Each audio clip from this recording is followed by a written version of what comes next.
What's going on, guys? Darius here, and today for my fictional friends post, I have Chun-Li from Street Fighter and I have Kitana from Mortal Kombat. So let me explain why. Both Chun-Li and Kitana have a sense of justice, so if you played Street Fighter or Mortal Kombat respectfully, you should know that for every Street Fighter game, I'm not saying every because I haven't played all the games, Chun-Li mostly fights international criminals such as like M. Bison, who killed her dad, and she wants to seek, not only vengeance for her father, but to take down an evil dictator, of course. While as Kitana in the Mortal Kombat series, and it depends on the continuity, as usual, she often teams up with Liu Kang, Raiden, Kung Lao, or pretty much any other Earthrealm fighter to take down Shao Kahn, who also killed her dad.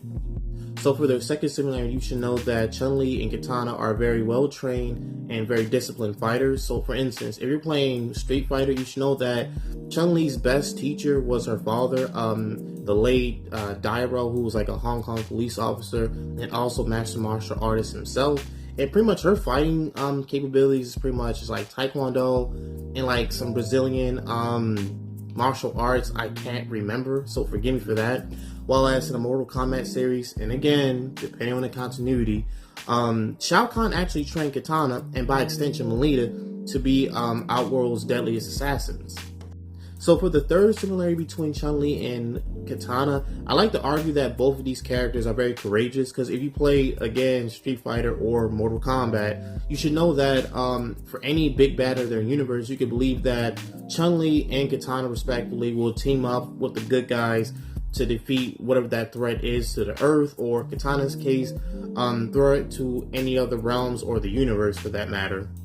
And for the last similarity, I like to argue that Chun-Li and Kitana are both very compassionate and caring people. So for instance, Chun-Li's case, in my research, I did not know she's a mom. And yes, she has like a adopted daughter named Li Fen, and she raises Li Fen not only as a daughter, but also a martial arts student. While as Kitana, throughout the whole Mortal Kombat series, she always shown love to her mother, Queen Sindel, her late father, Jarrett, and of course, again, with the new continuity, Melina. I like to argue that both characters would, meet up in a classic Street Fighter versus Mortal Kombat fight, and at the end of the fight, they'll find out they have like a lot of similarities, like I mentioned before, especially losing their dads to like evil, like bad guys, I guess, like for, Chun-Li's case, M. Bison, Kitana, of course, Shao Kahn, and through that similarity, they probably like hang out or something. Like, I don't know what's their like hobbies. I see like Chun-Li try to like go to Adenia or Outworld just to hang out with Kitana or something for that, matter.